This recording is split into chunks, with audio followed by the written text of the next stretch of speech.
Yan, may nasilip ako mula sa bahay. Teka, titignan ko kasi, alam mo yung nakaraan, yung marang, yung puno ng prutas na kinalbo. At may sanga pa, may mga bunga-bunga pa. Tapos ngayon nakita ko siya parang, ayun. Kasi dito ako sa malayo, natatanaw ko siya na. Ngayon ating sisilipin kung ano ang nangyari. Our hearts beat to the city streets. We began to feel the fire. We rise like tall buildings as the chemicals, they take us higher. The night's young, it has just begun as she puts her hand in mine.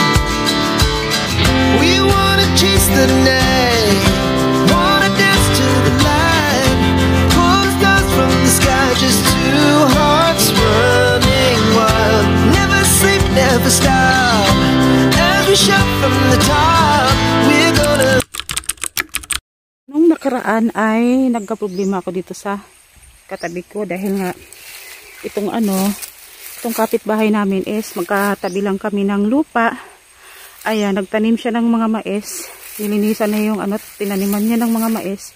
At medyo lumampas siya kasi pati yung parte namin tinaniman niya rin. Wala naman sanang doon kasi hindi naman kami madamot. Kaso lang ang masama na-damage yung puno ng prutas. Ayun nga yung marang na kinalbo niya. Kasi ang sabi niya ay nadaganan daw niya ng puno. Palaisipan sa akin kung bakit niya pinutol yung napakalaking puno. Alam niya naman na mayroong prutas na maaaring madadagan. So hindi ko alam kung talagang kasi hindi naman namin nakita. Nakita ko na lang na pinutol niya yung mga sanga at kalbo na yung at yung huli na siyang nagsabi na ang sabi niya ay nadaganan niya raw. Actually nag-aayos na. Ayan, naputol nga Nag-aayos na kami nito At naghaharapan kami sa purok. Purok dito na dapat sa barangay pero dito kasi purok muna bago barangay. So nagharap naman kami sa purok. So nag-ayos naman na kami doon. Humingi siya ng tawad kasi ang sabi niya hindi raw niya sinasadya. Sabi ko, hindi nga ba nagreklamo na nga ako at hindi na nga ako nagpupurok kasi nga kapitbahay lang namin, magkadikit lang kami.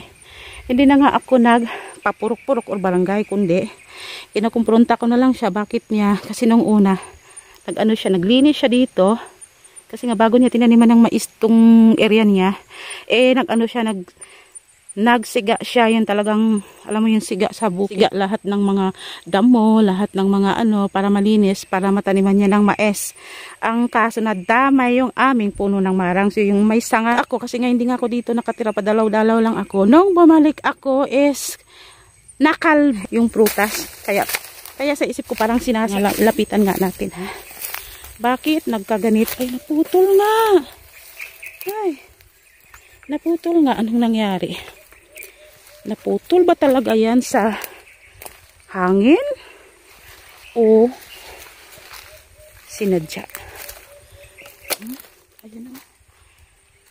Ayan. Mayroon pa siyang sanga. Ayan yung kinalbo niya, Ayan. Sabi niya nadaganan. Ayan yung puno na dumagan. Ayun, Ayan. Ayan yung puno na dumagan. Ayan. Yun yung puno na pinutol niya. Yan, pagkalaki-laking puno na yan na kung tutuusin, hindi naman niya kailangang putulin. Pwede naman niyang pabayaan lang niya yung puno na yan. Tapos kung gusto niya na mamatay na yung puno na yun. Kasi wala namang yan, pwede yung panggat. Pinakapuno niya, balatan mo lang ng balatan hanggang sa masagad dun sa pinakapuno niya. At unti-unti na yung mamamatay. Ayun, pagkalaki ng puno na yan, hindi naman niya kailangang putulin talaga. So ewan ko, talagang pinutol niya at alam niya naman na madadaganan itong prutas na to kasi magkatabi lang sila halos. Alam niya kasi napakalaking puno alam niya kung saan pupunta yan kapag pinutol mo. At dinamay niya pa pati kakao. Ay, maming kakao, kawawa naman yan. Kakao, buti naman dahil sa madalas na pag-ulan, nagdadahon ulit siya. So ayan yung kanyang area. Ang daming mais. Ayan, ngayon lang niya tinaniman ng mais na yan sa tagal na lupa na yan para na yung gubat. Ngayon lang niya naisipan na linisin at At dati talaga magubat ito dito, guys. At minsan nga pag ako lang mag-isa, na ako natatakot ako kasi nga madilim paggabi. Kasi nga magubat. Natuwa naman ako na nakapag-isip siya na maglinis. Ay nilinisan niya at tinaniman niya ng mais kasi nagkataon na wala siyang trabaho. Tapos, ayan yung bata, oh. Nagtrabaho, ayan ay malalaki na yung mais niya. Pero hindi ako komportable na kasi malinis na nga. Parang, siyempre naliligo ako doon sa, na yun. Parang, ang dali-dali mo lang masilip. Kasi nga magkatabi nga lang kami. So, ayan. Yun yung bata doon. So, ayan. Ay, doon siya nagtatanim. Andoon sila, guys. Nakita mo. Andoon sila, oh.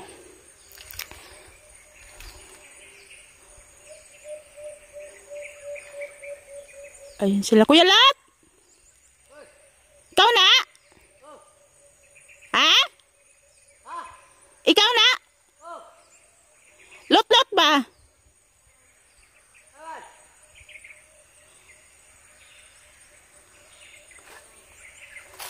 Kani ba? Nabali lagi ni siya. Nabali. Ha? Ayun siya, nabali siya, guys. Ayun.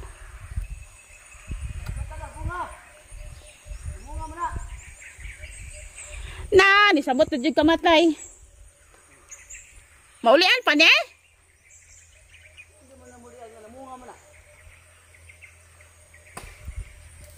Ayun siya, guys. Ayun siya, guys. Ayan, eh. Ayan. Siya yung may-ari ng mga mais. Ayan. Our hearts beat to the city streets. We began to feel the fire. We rise like tall buildings as the chemicals they take us higher.